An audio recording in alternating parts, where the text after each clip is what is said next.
अस्सलाम वालेकुम to all of you. आज का जो हमारे बात करने का मकसद है वो ये है कि रिसेंटली एक डिबेट स्टार्ट हुआ है after the Iran Saudi peace deal जो चाइना ने करवाया कि क्या China China replace US as a super power.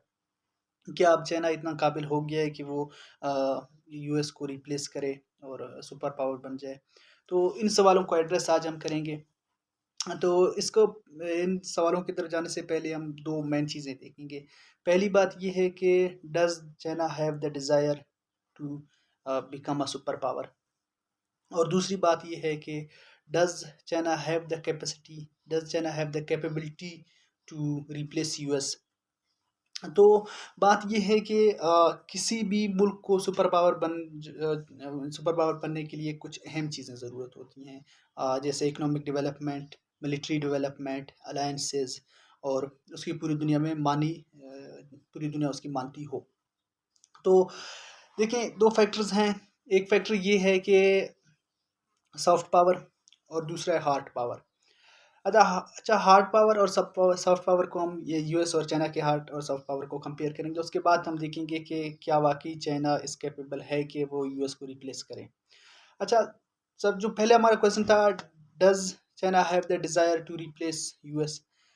आज से कुछ साल पहले चाइना की फॉरेन पॉलिसी ये थी कि एज़ इकोनॉमिक डेवलपमेंट उसकी हो, ना कि एज़ अ मिलिट्री डेवलपमेंट, और इस इन चीज़ों पे चाइना फ़ोकस नहीं कर रहा था। लेकिन रिसेंटली एक शिफ्ट आया है आफ्टर यूक्रेन रशिया वार, कि अब जो चाइना है वो बराह रास्त इंटरनेशनल मामलात में इन्वॉल्व हो रहा है, पार्टिसिपेट कर रहा है, पीस डील करवा रहा है। इससे पहले ये सारे काम यूएस कराता था, चाहे इसराइल की डील हो, इजिप्ट के साथ, या जापान और रशिया का डील हो।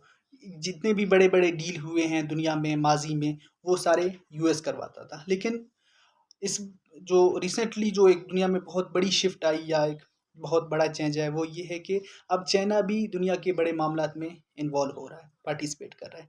तो अब हम ये कह सकते हैं कि चाइना की अब वो फॉरेन पॉलिसी नहीं है कि जस्ट इकोनॉमिक डेवलपमेंट पे वो फोकस करे। अब उसकी ये भी फॉरेन पॉलिसी में है कि एज अ मिलिट्री पावर या एज अ सुपर पावर वो दुनिया को रूल करे। अच्छा, ये तो हो गया। दूसरी बात ये है कि does the China have the capacity या कैपेबिलिटी टू रिप्लेस यूएस? तो इसको हम देखते हैं।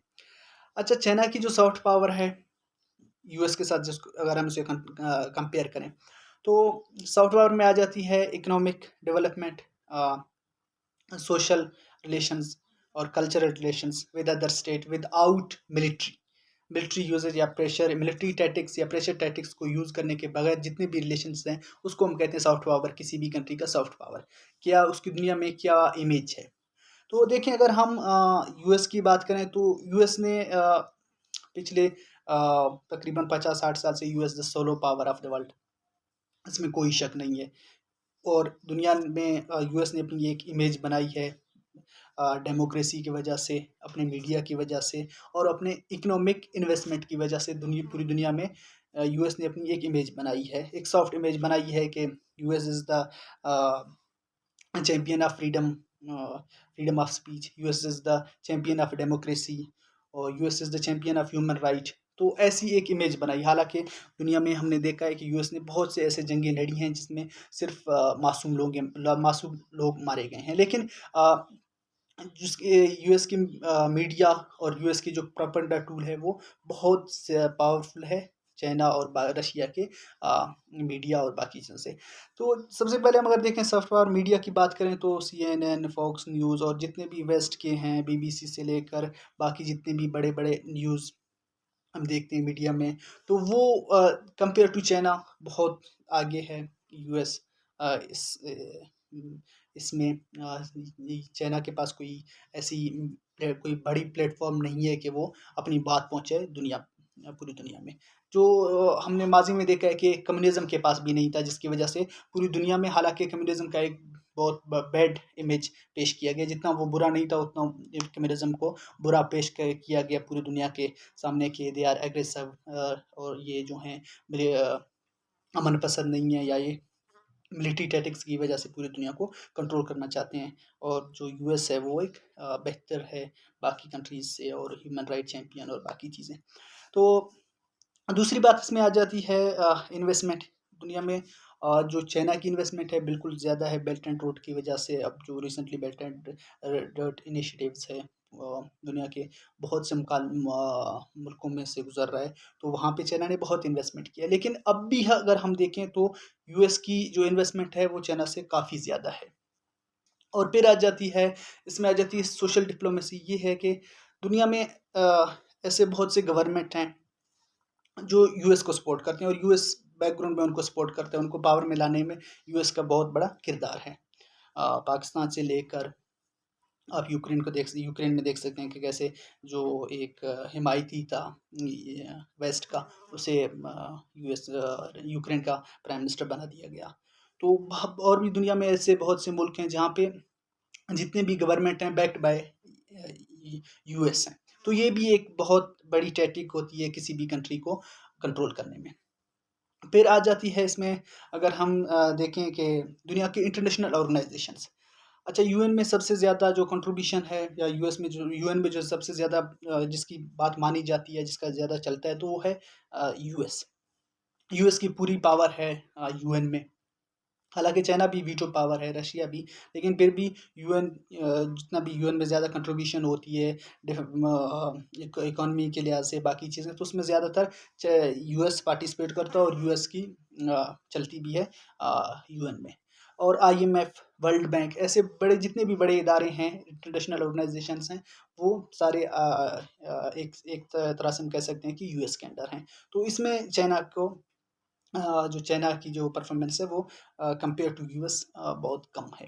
फिर हम फिर देखते हैं कि वर्ल्ड प्रेस रिपोर्ट जो 2022 की है, उसमें ये बताया गया है कि जो यूएस है वो 44 रैंक करता है आउट ऑफ 190 स्टेट्स। और जो कंपेयर टू चाइना बहुत बेहतरीन पोजीशन है यूएस की। और चाइना में जो ह्यूमन राइट्स इश्यूज हैं, compare to China, compare to US बहुत बुरे हैं। वहाँ पे जो रिलीजियस फ्रीडम इतनी नहीं है, वन पार्टी सिस्टम है, तो ये चीज़ें बहरहाल चाइना में हैं। और दूसरी बात, फिर हम आ जाते हैं कि हार्ड पावर। अच्छा देखें, हार्ड पावर में अगर हम चाइना और यूएस को कंपेयर करें तो सबसे पहले आ जाती है मिलिट्री। अच्छा देखें, जो चाइना की मिलिट्री है, हालांकि बहुत बड़ी मिलिट्री है, रिसेंटली बहुत टेक्नोलॉजिकली डेवलप हुआ है, लेकिन अब भी अगर हम देखें तो चाइना की जो है वो एक्टिव आर्मी नहीं है। अब देखें, यूएस ने दुनिया के हर पार्ट में जंग लड़ी है, चाहे वो वियतनाम हुए, लिबिया, अफ़गानिस्तान, इराक। दुनिया के हर पार्ट में जो यूएस की जो मिलिट्री है उसने परफ़ॉर्म किया है। वहाँ पे जितने भी उनके इक्विपमेंट्स हैं, जितने भी उनके हथियार हैं, वहाँ पे वो चेक भी किए गए हैं। जो टेक्नोलॉजी है वो वहाँ पे यूज़ भी किया गया है, ऑन द ग्राउंड यूज़ किया गया है। तो ये एक किसी भी स्टेट के लिए एक बहुत अ, बड़ी चीज़ होती है कि वाक़ई अगर उसके उसके पास जो हथियार हैं, जिसके पास जो इक्विपमेंट्स हैं, वो वाक़ई यूज़ हुए हैं या नहीं हुए हैं। तो हम ये कह सकते हैं कि जो यूएस के जितने भी मिलिट्री है वो एक एक्टिव मिलिट्री है, जिसने दुनिया में बहुत ज़्यादा जंगें लड़ी हैं। और लेकिन कंपेयर टू चाइना, चाइना में कभी भी इतने बड़े स्केल पे कभी भी जंगें नहीं लड़ी हैं चाइना की आर्मी ने, जैसे कि यूएस की आर्मी ने लड़ी हैं। हाँ, कुछ बॉर्डर क्लैशेज़ जैसे इंडिया के साथ हुए हैं, और नॉर्थ कोरिया और साउथ कोरिया के दरमियान में जो थोड़ी बहुत हुई है, वो हम कह सकते हैं। लेकिन जैसे कि यूएस की फ़ोर्सेस ने पूरी दुनिया में जंगें लड़ी हैं, ऐसे कभी भी चाइना की फ़ोर्सेस ने दुनिया के किसी भी पार्ट में जंग नहीं लड़ी है। फिर आ जाती है बात आ जाती है नेवल पावर। अच्छा देखें, जो यूएस की है नेवल पावर है, वो भी बहुत इम्पोर्टेंट है उसकी सुपर पावर स्टेटस को कायम रखने के लिए। अच्छा, दुनिया में तकरीबन यूएस के जो हैं 750 मिलिट्री बेसेस हैं ऑल अराउंड द वर्ल्ड। और तकरीबन 80 कंट्रीज़ में ये बेसेस हैं, जो यूएस से बाहर हैं और बाकी दुनिया में हैं। तो ये नेवल बेसेस इसीलिए बनाए गए हैं कि पूरी दुनिया पे चेक एंड बैलेंस किया जाए, और दुनिया में अगर जब भी कोई जंग हो तो यूएस की फोर्सेस वहाँ पे टाइम पे पहुँच जाएँ। या किसी भी कंट्री को प्रेशराइज़ करने के लिए नेवल जो फोर्सेस होते हैं वो यूज़ किए जाते हैं। जितने भी बड़े दुनिया के बड़े रूट्स हैं वहाँ पे यूएस की नेवल बेसेस हैं, ताकि दुनिया के जब भी कोई जंग हो तो वहाँ उनको ब्लॉक किया जाए, या उन कंट्रीज़ को प्रेशराइज़ किया जाए। फिर आ जाती है अलायंसेस।